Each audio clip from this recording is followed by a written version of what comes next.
aleluia, aleluia. De muitos modos Deus outrora nos falou pelos profetas. Nestes tempos derradeiros nos falou pelo seu Filho. Aleluia, aleluia, aleluia, aleluia, aleluia, aleluia, aleluia, aleluia. O Senhor esteja convosco. Ele está no meio de nós. Proclamação do Evangelho de Jesus Cristo segundo Lucas. Glória a vós, Senhor. Naquele tempo, os pastores foram às pressas a Belém e encontraram Maria e José e o recém-nascido deitado na manjedoura. Tendo-o visto, contaram o que lhes fora dito. E todos os que ouviram os pastores ficaram maravilhados com aquilo que contavam. Quanto a Maria, guardava todos esses fatos e meditava sobre eles em seu coração. Os pastores voltaram, glorificando e louvando a Deus, por tudo o que tinham visto e ouvido, conforme lhes tinha sido dito. Quando se completaram os 8 dias para a circuncisão do menino, deram-lhe o nome de Jesus, como fora chamado pelo anjo antes de ser concebido. Palavra da salvação. Glória a vós, Senhor. Aleluia, aleluia, aleluia, aleluia. Aleluia, aleluia, aleluia, aleluia. Nos recolhamos num tempo de profundo silêncio. No íntimo do nosso coração, rezemos, pedindo ao Divino Espírito Santo o auxílio necessário para que compreendamos a força desta palavra e sejamos por ela agora transformados. Rezemos.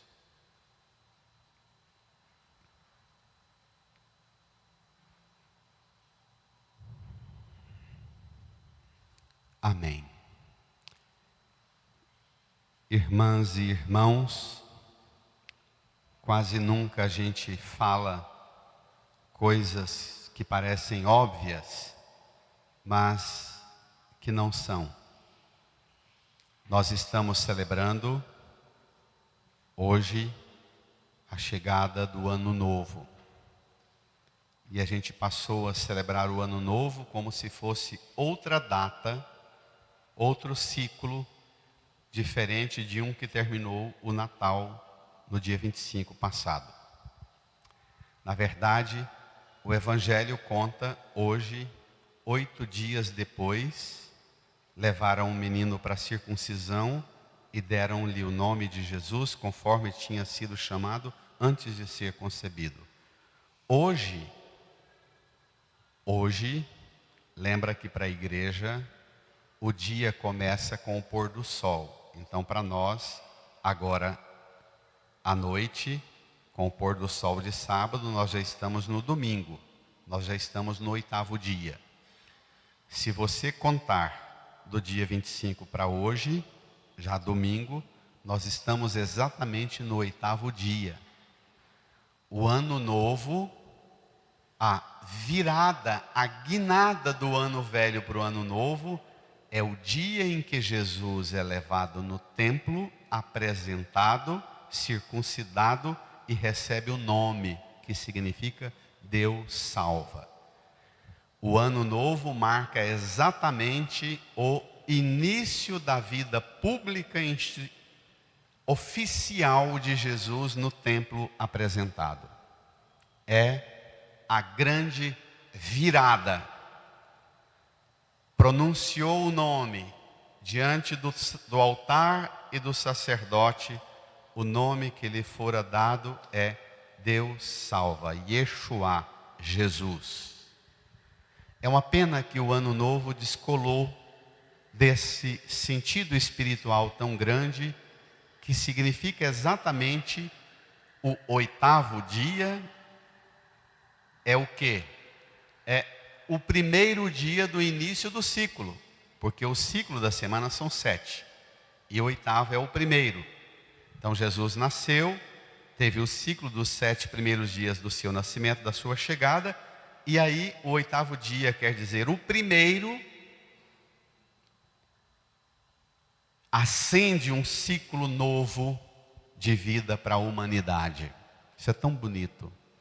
Por isso, o rito da bênção de ano novo, o rito da passagem, e por isso a igreja já há muitos anos instituiu o dia 1º de janeiro como o Dia Mundial de Oração pela Paz. Porque Jesus se manifesta exatamente no esplendor da vida simples e humilde, sem violência, sem guerra, sem armas. Vamos aos textos. Pegue o seu folheto, o Evangelho de hoje, Lucas capítulo 2, versos 16 a 21. No seu folheto é o número 9. É muito bonito esse texto. Essa semana, preparando para essa missa, eu fico sempre muito impressionado, porque a tentação da gente é repetir a mesma pregação todo ano. Mas a cada ano eu encontro tanta coisa nova que eu nunca tinha percebido. Mas coisas assim parecem tão óbvias no texto, e que eu me surpreendo de forma tão forte. E devo a graça de permitir ser surpreendido pelo texto, devo exatamente ao modo com que Bento XVI ensinou a igreja a ler a Escritura. Ele é, por excelência, o homem da teologia, que teve a responsabilidade de desenvolver um altíssimo nível de reflexão para apresentar para o 3º milênio, a virada do 3º milênio, que a igreja não entrasse no 3º milênio viciada por equívocos e interpretações limitadas acumulado ao longo da história. Bento é o raciocínio mais límpido e cristalino da igreja, seguramente nesse 2º milênio.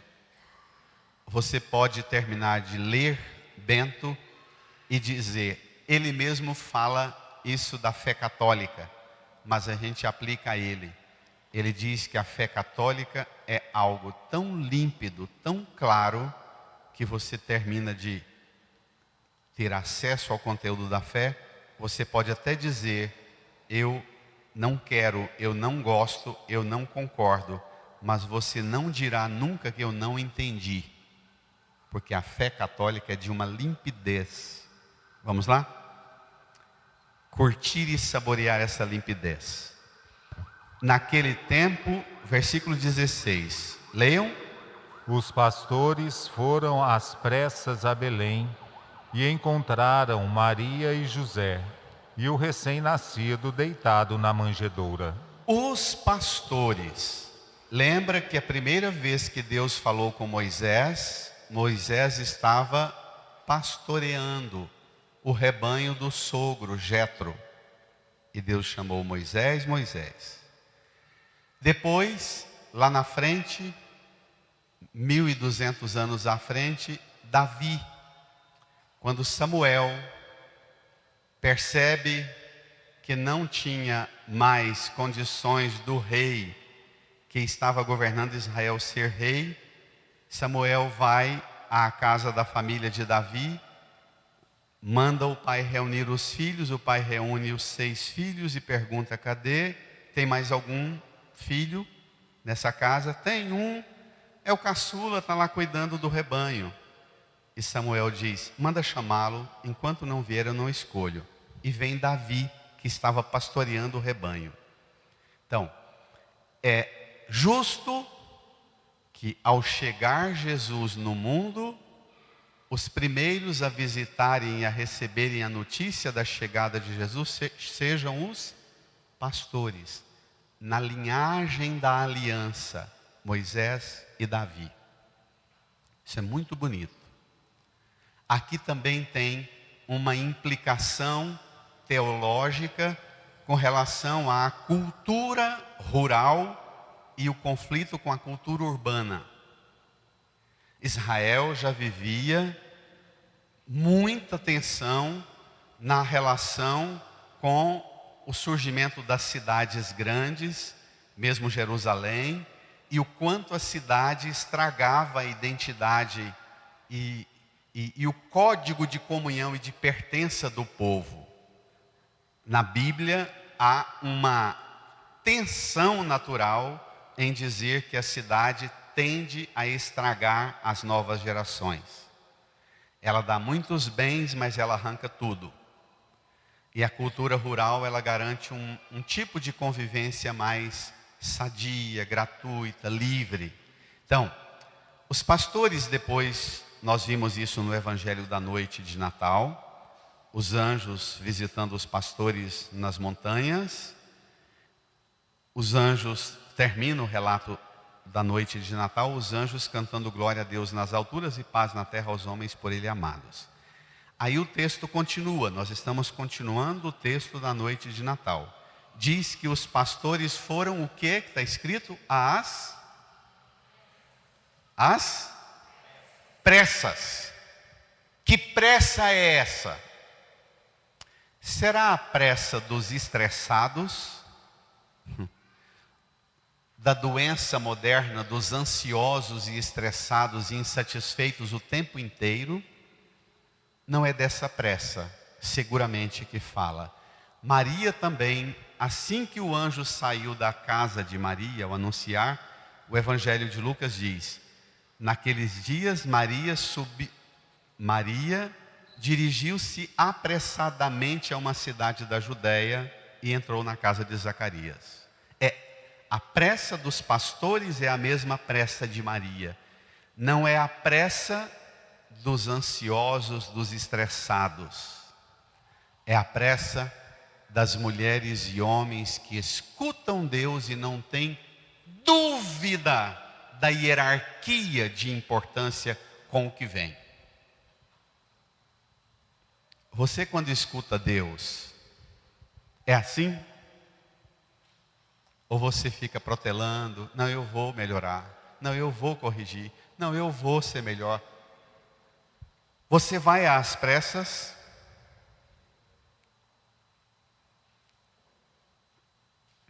Vamos. Encontraram o recém-nascido, versículo 17.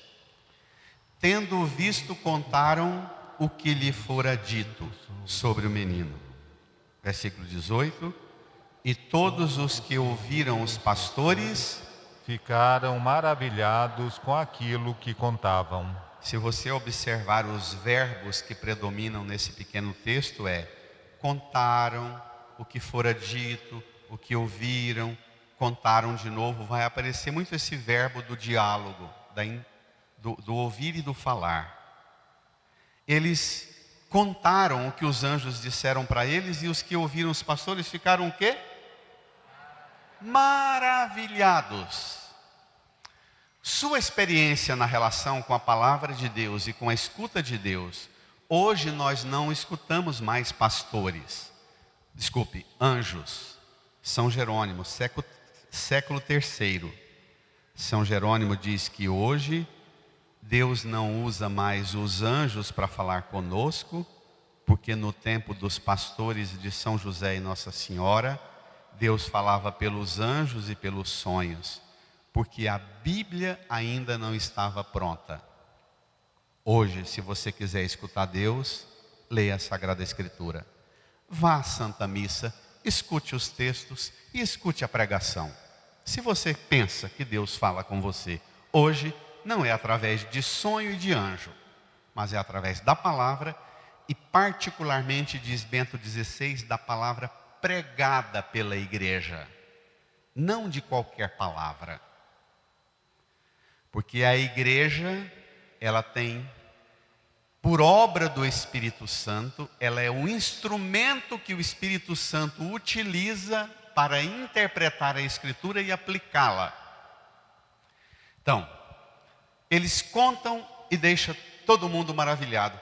Quando você conta na sua casa da sua experiência de escuta de Deus, as pessoas que convivem com você também começam a ficar com um batimento cardíaco acelerado, sentem um queimor, um ardor. Você aprendeu a falar da palavra de Deus que você escuta e você já se tornou capaz de fazer as pessoas ficarem maravilhadas com o que você diz? Ou quando você fala da palavra de Deus, você fala de regra, de norma, de proibição e de ameaça? Bento XVI diz que nós não somos a religião do livro.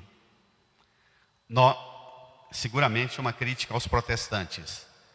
Nós, católicos, ao abrir o livro, nós não somos a religião do livro. Ao abrir o livro, nós não encontramos um feixe de normas, regras e doutrinas. Mas ao abrir o livro da Escritura, nós encontramos uma pessoa. O Verbo que se fez carne e habitou entre nós. Nós não somos a religião do livro. Ao abrir o livro, não encontramos um feixe de normas, doutrinas e regras. Diz Bento, ele que escreveu o Catecismo Atual, diz Bento, dizer Cristo é muito mais do que dizer doutrina e norma. E é por isso que nós não damos conta de provocar maravilhamento. Se tem alguém que estuda a língua portuguesa, me corrija se essa variante do maravilhar-se existe. Mas se você fala da sua escuta de Deus e você consegue levar as pessoas a maravilharem-se com o que você diz, que é o que você escutou, não é nem seu. O fracasso da fé católica para as novas gerações é que nós transformamos a Bíblia e a palavra em norma, regra, ameaça. Não damos conta mais de levar as pessoas a maravilharem-se. Pronto, dicas simples. Pastores, gente analfabeta que seguramente Deus falou pelos anjos, porque se desse um livro nem saberiam ler.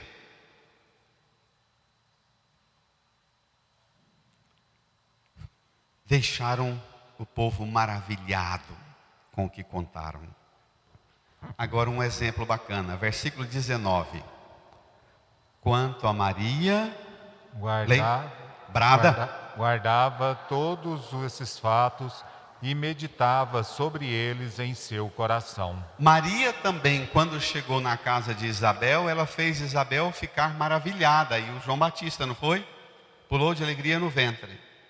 Maria também é uma que fala da palavra que ela tinha escutado e provoca um maravilhamento. Mas ela é também mulher que escuta, guarda, medita. Escuta, guarda, medita. Você faz isso? Escutar, meditar, escutar, guardar, meditar. Maria aqui é modelo do equilíbrio.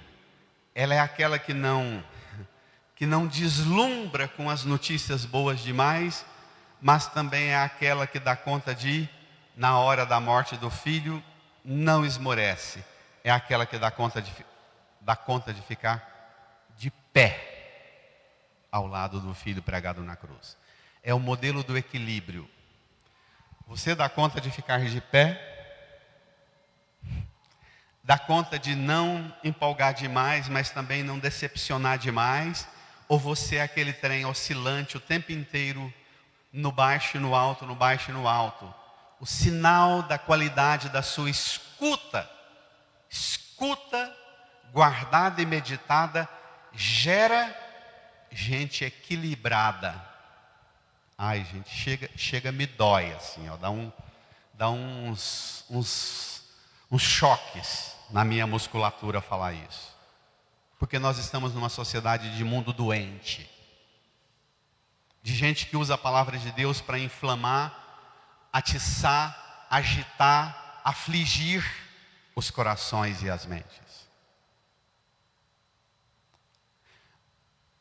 Maria não é apenas uma virtuosa, ela é modelo da igreja.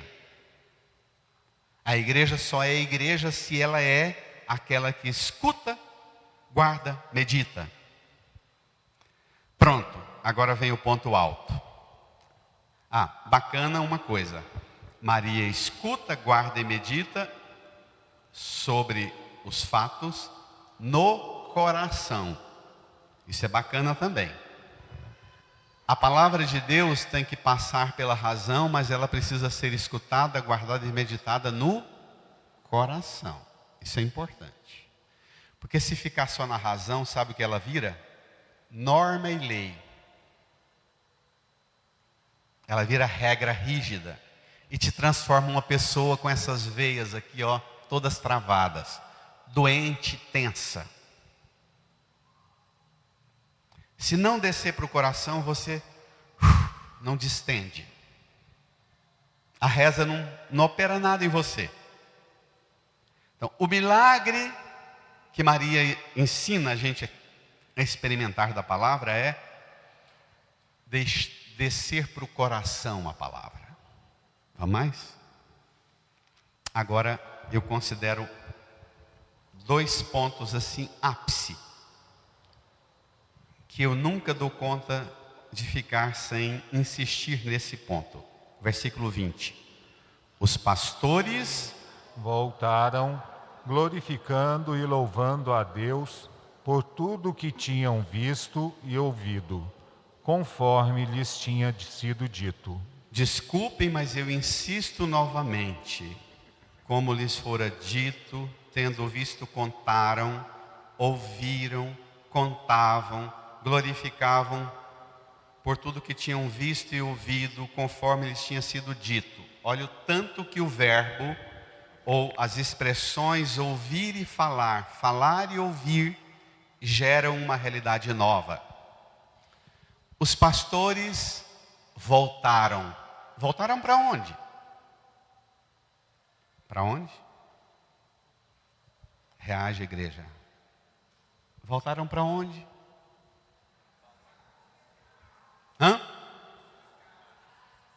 Pro batente. Muitas de vocês, mães e donas de casa, daqui um pouco, terminando essa missa, vão voltar para o batente.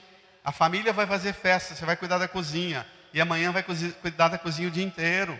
Para o batente. O que você vai fazer segunda-feira? Voltar para o batente. E tem muita gente que odeia o Natal e diz: para que Natal? Passa tudo e a gente volta tudo ao normal. Porque não aprende com os pastores. O Natal é exatamente para capacitar e qualificar a gente para voltar para o batente e recomeçar tudo. Mas eu vou fazer uma pergunta que, meditando um texto de Bento XVI, um verbo essa semana que me açoitou.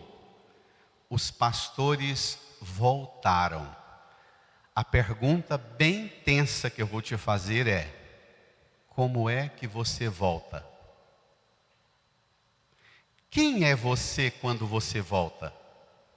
Por exemplo, quando você volta da missa. Que diferença faz você?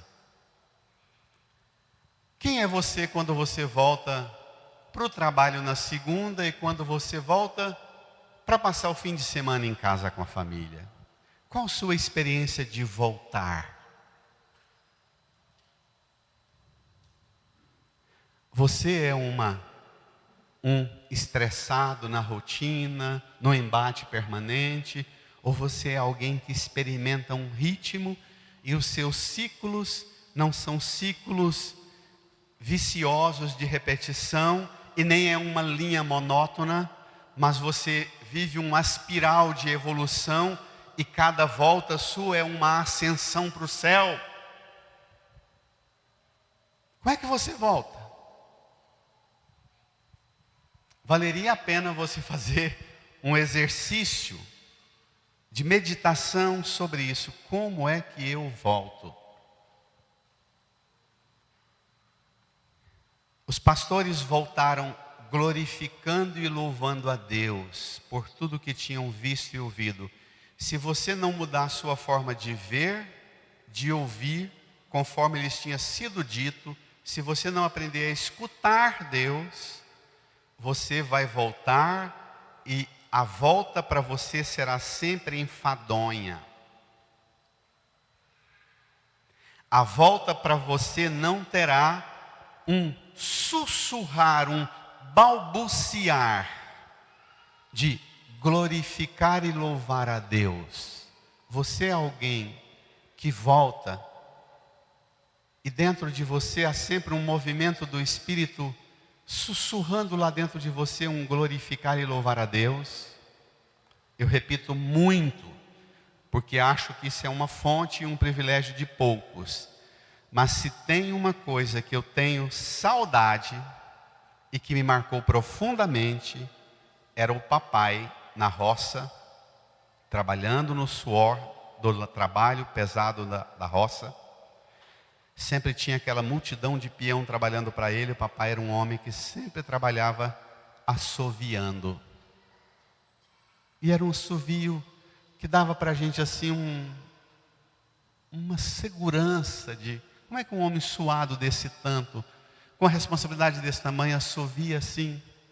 E mamãe no batente da casa sempre cantarolando, minha alma engrandece, eu confio em Nosso Senhor. Aquilo era assim, de noite, cantarolando. Você, as pessoas que convivem com você, de vez em quando chegam em você e dão um abraço, dizendo, olha, eu estava mal. Fiquei ali no meu quarto com a porta entreaberta, escutei você cantarolando esse hino de louvor, louvando a Deus, passou tudo. Mãe, obrigado. Minha filha, meu filho, obrigado. Porque esse louvor seu ativou dentro de mim uma força nova. É muito mais do que ser um bando de doutrinadores rígidos de norma e de regra. Vem comigo na segunda leitura. Olha a tragédia que é a vida de quem não sabe voltar glorificando e louvando. Carta de Paulo aos Gálatas. A carta de Paulo aos Gálatas é a carta por excelência sobre a liberdade cristã. Se você tem conflito sobre a liberdade sua, leia a carta aos Gálatas. Ele é um tratado sobre a liberdade. Olha o que fala Paulo. Irmãos, quando se completou o tempo previsto, Deus enviou o seu filho nascido de uma mulher, nascido sujeito à lei. Olha a força do que vem. A fim de resgatar os que eram sujeitos à lei, e para que todos recebêssemos a filiação adotiva. Gente, isso é muito sério. Jesus nasceu sujeito à lei, a fim de resgatar os que eram sujeitos à lei. Lei com L maiúsculo. Que lei é essa? A religião rígida das normas do Antigo Testamento. Hoje, também tem pessoas que precisam ser resgatadas das religiões, das normas e das regras, que transformam o cristianismo numa parafernália de ameaças de normas e regras. A Marilena Café, nossa catequista aqui da paróquia, hoje já aposentada, os meninos da catequese diziam para ela assim, Marilena, eu não fui à missa domingo, é pecado grave. Ela dizia sorrindo, como boa pedagoga, como filósofa, ela dizia, é pecado, mas não foca muito no pecado não. Antes de ser pecado é uma burrice grande. Então peça a Deus, mais do que o assombro do pecado, para você deixar de cultivar sua burrice.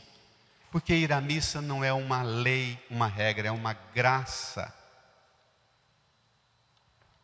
Como é que você deixa de receber as graças que estão todas dispostas para você? O que tem de católico ressurgindo o catolicismo da lei, do rigor? Isso é sério. Jesus veio resgatar os que eram sujeitos a uma religião de norma e de regra. Jesus veio libertar as pessoas reféns da religião. E nesses últimos anos a gente conhece no Brasil a manipulação da religião, o que virou? Cabresto de manipulação. Mas não só. Veio para que fôssemos resgatados, para que todos recebêssemos a filiação adotiva. Versículo 6 da segunda leitura, leia. E porque sois filhos, Deus enviou aos nossos corações o Espírito do seu Filho que clama, Abá, ó Pai. Olha, quando você reza o Pai Nosso, que tem gente que reza o Pai Nosso assim, Pai Nosso que está no céu, santificado seja o vosso nome, a nossa, vosso reino seja feito, a vossa vontade, não tem a menor noção do que está falando. Quando você reza o Pai Nosso, não é você que reza, é o Espírito que sussurra dentro de você, Abá, ó Pai. Quando você fala com Deus, você sente um tremor do Espírito dentro de você? Ou rezar para você é uma repetição enfadonha de norma e regra que seu pai e sua mãe rezou um monte de reza para te proteger contra o mal, para te proteger contra não sei o quê? Rezar para você é você dar um tempo de respiro para que o Espírito balbucie um diálogo com o Pai em você. Sussurra um diálogo com o Pai. Quando você aprende a rezar, no seu coração, o Espírito clamando lá dentro. De novo o coração, hein? Como Maria. De novo o coração. Quando você aprende a rezar, simplesmente abrir-se assim e deixar o Espírito mover o diálogo, olha o que acontece. Você termina a reza, versículo 7. Assim, já não és escravo, mas filho. Primeira coisa, você não é escrava, é filha, filho. Perca o medo e perca aquela submissão idiota de uma religião que transforma você rígido no rito. Perca isso. Não és escravo, mas filho. E se és filho, és também herdeiro. Tudo isso por graça de Deus. Gente, olha a sequência. Filho, o Espírito te habitando no coração e sussurrando Abba, herdeiro por graça. Não é por virtude sua, não é porque você é boazinha, bonzinho na oferta, no dízimo ou no cumprimento da regra. O que você recebe como herdeira e herdeiro é graça. De novo você deve receber louvando e glorificando a Deus como os pastores, porque o que você recebe é graça. A palavra grega que os cristãos tomaram emprestados para dar nome à missa é Eucaristia, que significa bela ação de graças. E a gente diz, eu tenho que ir na missa porque tem que botar as intenções, e se eu não botar as intenções, a missa não valeu porque eu não recebo aquelas graças que eu pedi. Que pena, né? Reduzir a missa a isso. A missa, a Eucaristia é uma bela ação de graça, não nossa, mas a Eucaristia é a bela ação de graças da oferta de Cristo por nós. Porque é pela oferta, é pela ação de graça.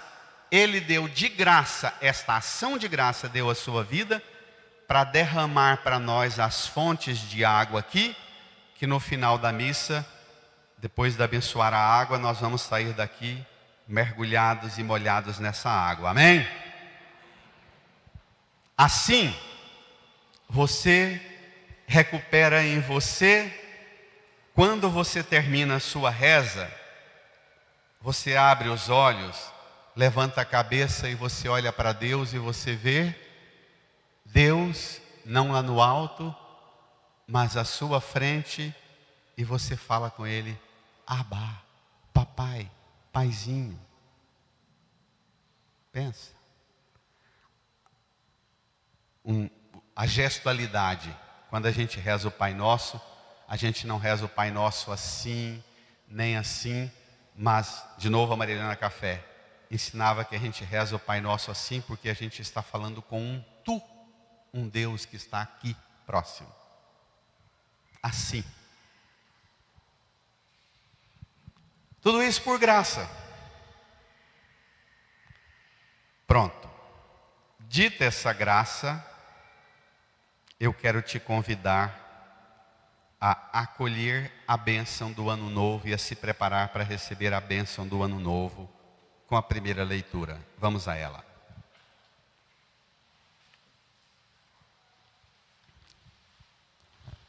O Senhor falou, livro dos Números, capítulo 6, 22, 27. O Senhor falou a Moisés, dizendo: fala a Arão e a seus filhos. Ao abençoar os filhos de Israel, dizei-lhes: olhe o conteúdo da bênção. Ser abençoado por Deus é receber o quê?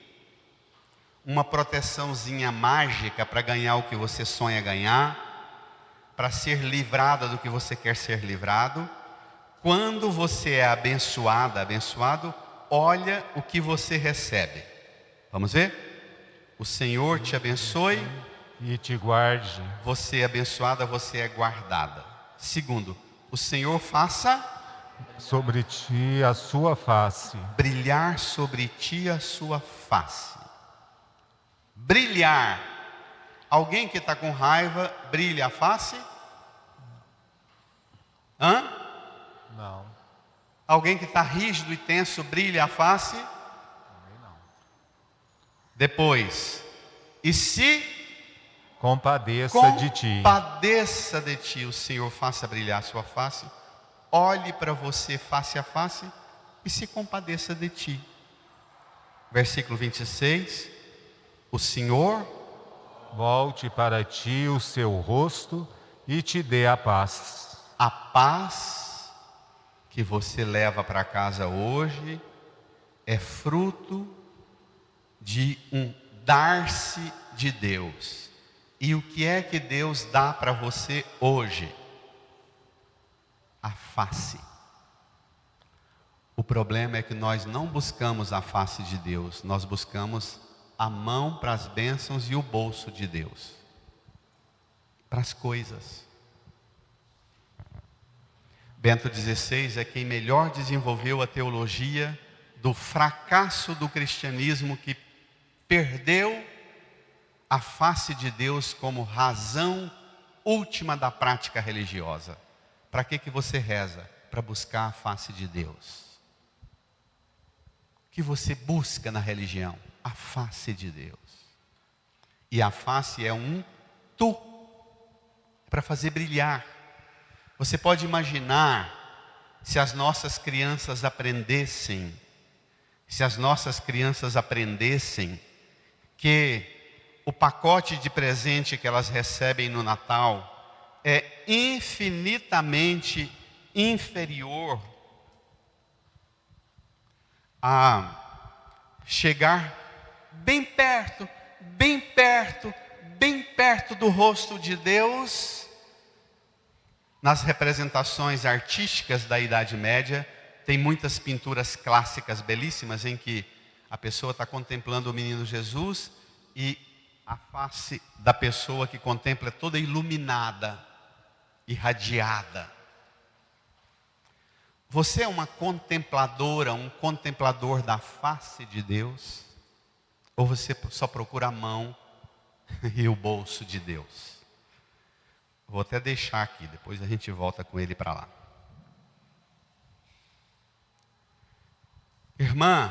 Irmão, eu queria te propor que seu programa para 2023 fosse sair da igreja hoje como os pastores e como Nossa Senhora. Escuta a palavra de Deus. guarda e medita a palavra de Deus. Busca a face de Deus. Amém? Se você fizer isso, você vai descobrir que você é filha, filho, herdeiro por graça. E 2023 vai ser um ano que você vai louvar e glorificar a Deus em tudo. Qual a sua meta para 2023? Louvar e glorificar a Deus em tudo. Amém. Incline a sua cabeça. Peça a Nossa Senhora para rogar e interceder por você, para que você também aprenda com ela e com os pastores a escutar, guardar, meditar a palavra de Deus, buscar a face de Deus. Peça.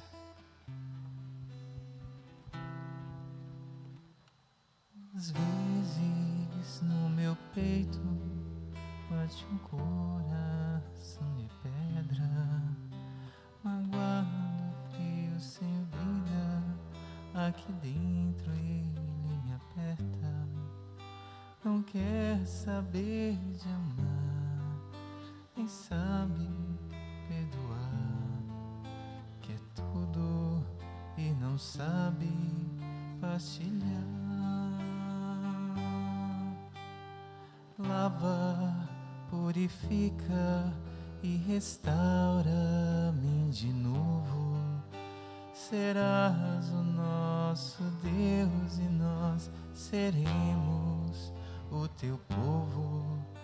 Derrama sobre nós a água do amor. Se você puder ajoelhar. Espírito de Deus, nosso Senhor. Se não puder ajoelhar, ao menos fique de pé e incline a cabeça.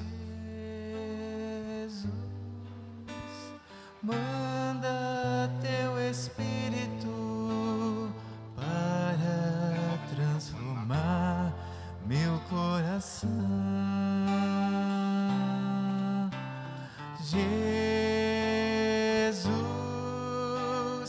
manda teu Espírito para transformar meu coração. Põe a mão no seu coração. Abra seu coração a Jesus. Peça perdão de todas as suas faltas cometidas nesse ano que termina. Diga a Jesus que você não quer começar o ano novo levando nada das marcas de suas faltas, de seus erros, de suas feridas e amarguras. Diga a Ele que você também, como os pastores, quer levar somente o louvor e a glorificação. Nada de mal. Nenhuma das coisas que te tornou uma pessoa cansada, ferida, amarga,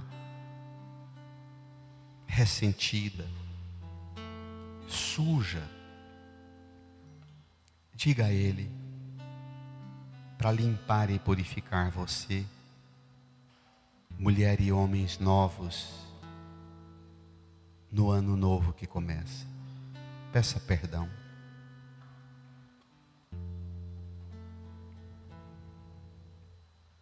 Se lembre também de quem te ofendeu e perdoe todas as ofensas que você recebeu. E peça perdão das ofensas que você cometeu e praticou. Perdoe e peça perdão das ofensas.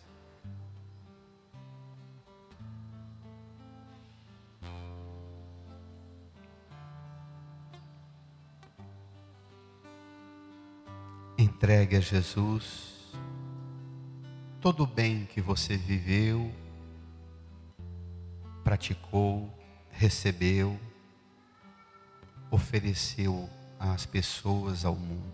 Entregue a Jesus as coisas boas do ano que termina. Ofereça para Jesus todo o bem que você é e pode fazer. Ofereça a Ele. Agradecida, agradecido.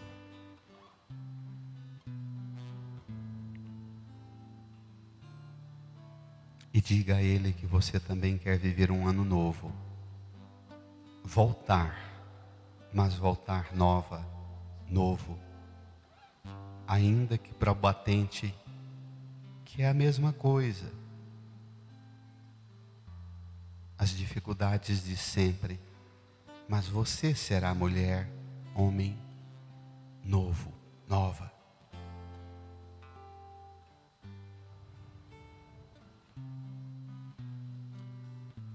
Batendo no peito, reze comigo: Senhor, tende piedade de nós. Cristo, tende piedade de nós. Senhor, tende piedade de nós.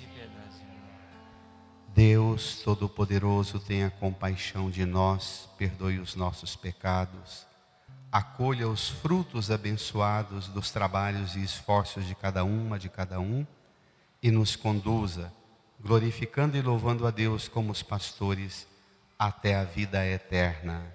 Amém. De pé para a bênção da água. Tire essa.